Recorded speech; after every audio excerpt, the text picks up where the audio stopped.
Hello hi नमस्कार दोस्तों, welcome to YouTube channel TET point Mohammad Yusuf Ali के संग।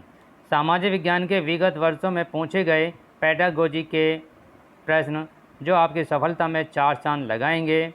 अपेक्षा करता हूं कि आपको यह वीडियो पसंद आएगी। पसंद आने पर लाइक करें, सब्सक्राइब करें तथा बराबर में बेल आइकन को दबाएं ताकि नोटिफिकेशन सबसे पहले आपको प्राप्त हो सके।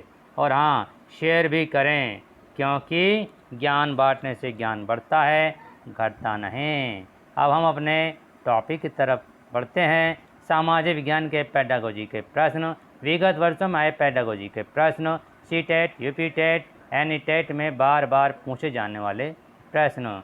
अब तक हम इसके एसएसटी के 3 पार्ट बना चुके हैं। ये हमारा 4th पार्ट है और 4th पार्ट के अंतर्गत एसएसटी पेडागोजी का प्रथम पार्ट बनाने जा रहे हैं और उसका प्रथम प्रश्न आपके सामने प्रस्तुत है। अवलोकनीय तथ्यों से निष्कर्ष निकालने की प्रक्रिया कही जाती है और इसका सही उत्तर है ऑप्शन सी, निगमन विधि।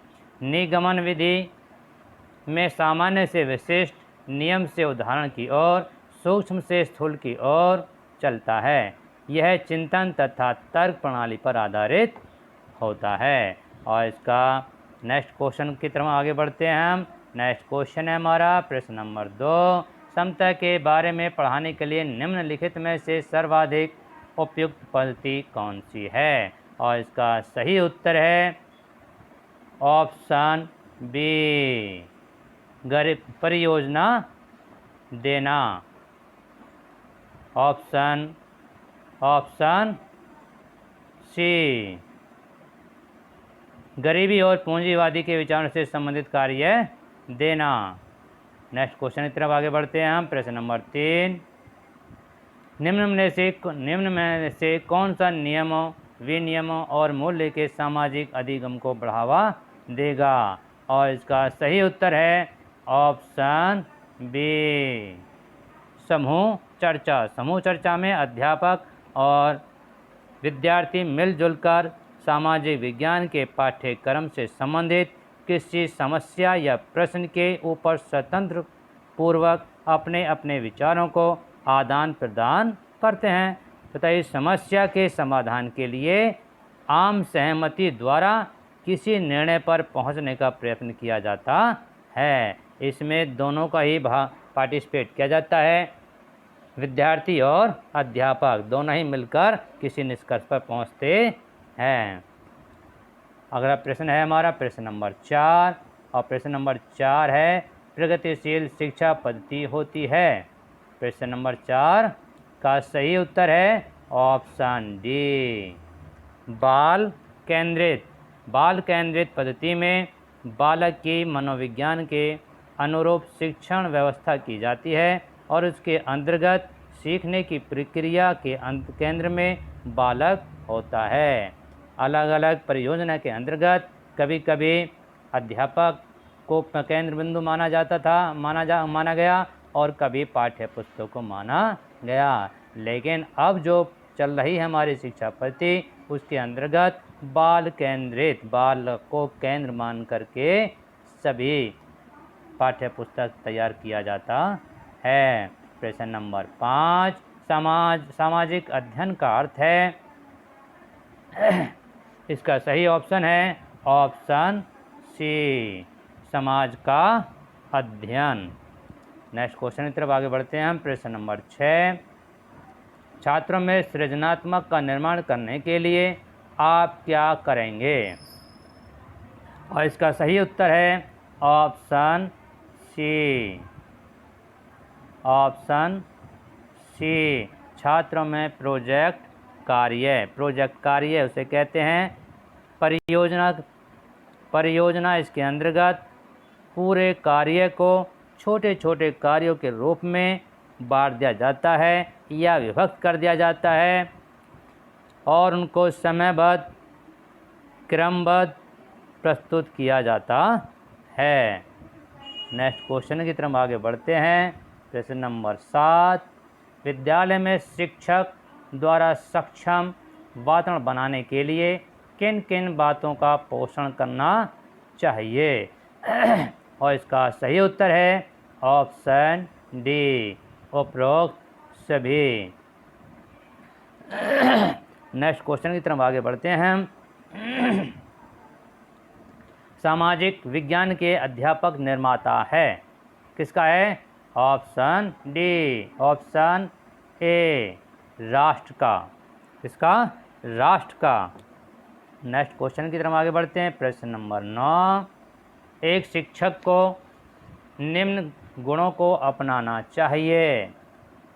तो किसको बनाना चाहिए अपनाना? विभिन्न भूमिका निभाने वाला। उसे अभिनय भी आना चाहिए, उसे अधिगम की भी कला आनी चाहिए, और उसकी संवाद कला, उसकी जो संवाद पटुता है वो भी अच्छी होनी चाहिए, तभी वो बच्चों को अच्छी तरीके से सिखा सकता है।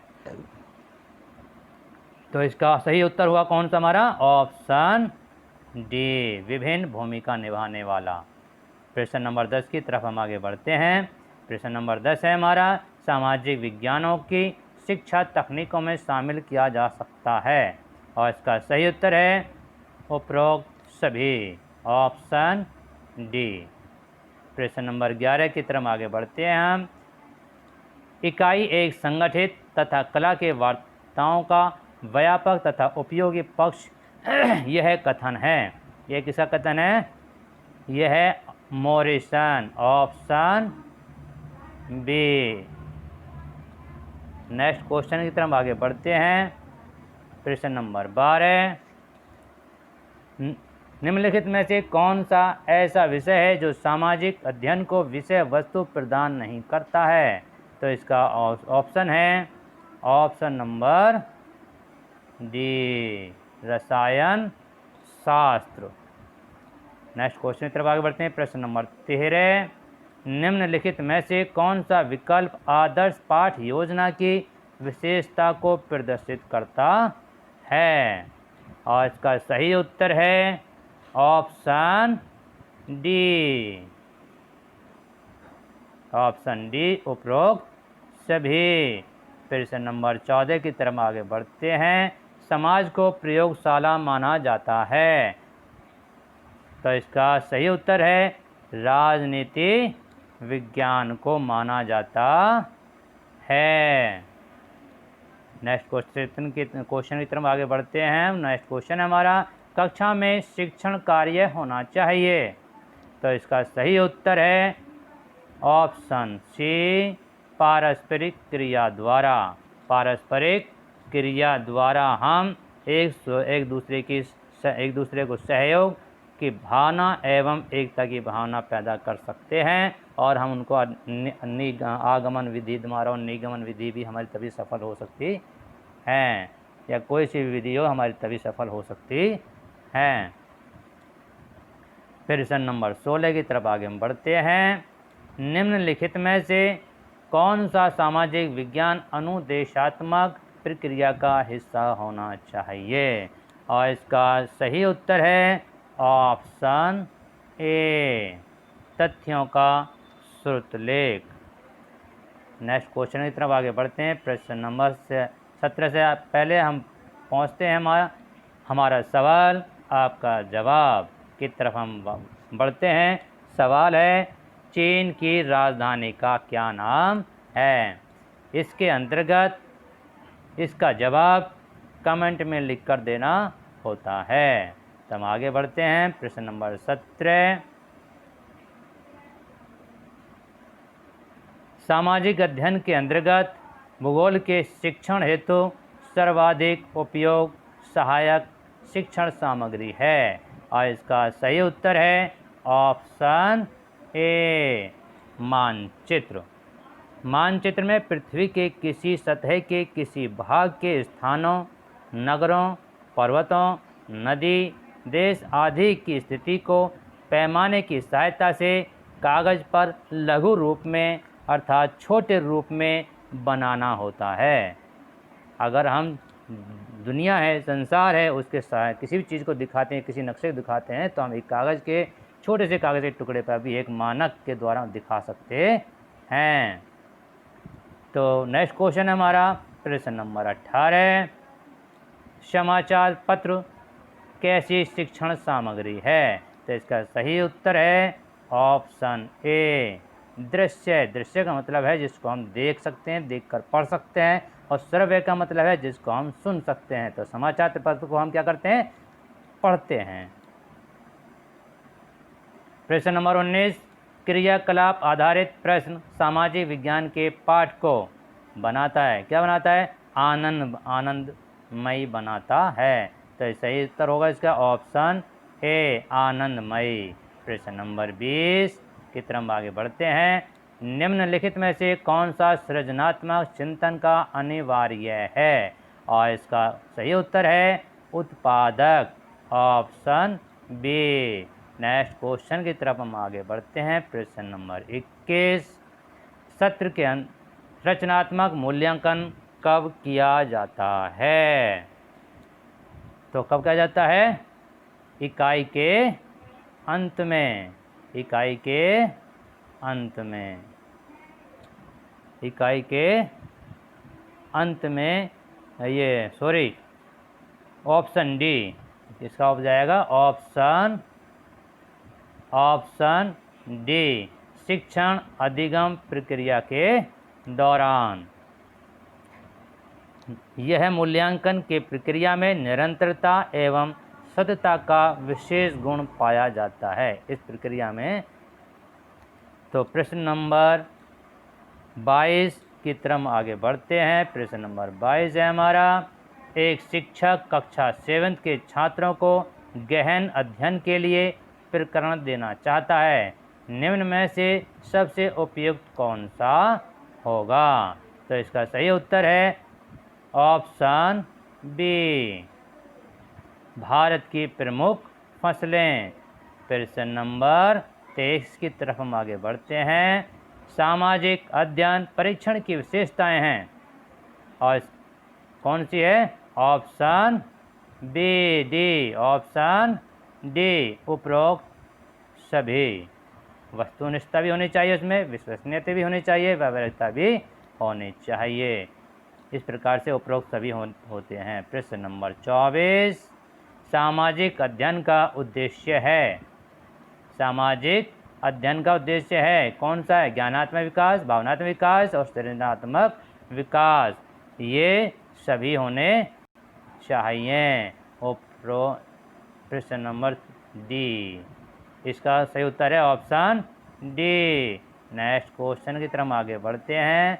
प्रश्न नंबर 25, अन्वेषण को इच्छुक रचनात्मक दृष्टिकोण से एक सामाजिक विज्ञान की शिक्षिका अपने विद्यार्थियों को किस रूप में देखेगी? तो इसका सही उत्तर है ऑप्शन 4। इसका सही उत्तर है ऑप्शन 4। ऑप्शन 4। नेक्स्ट क्वेश्चन की तरफ हम बढ़ते हैं। प्रश्न नंबर 26, निम्नलिखित में से जेंडर रूढ़िवादिता का उदाहरण नहीं है। तो प्रश्न नंबर 26 है ये, और इसका सही उत्तर है ए। नेक्स्ट क्वेश्चन की तरफ आगे बढ़ते हैं। प्रश्न नंबर 27, सामाजिक विज्ञान के अध्यापिका का मुख्य उद्देश्य होना चाहिए। और इसका सही उत्तर है ऑप्शन डी।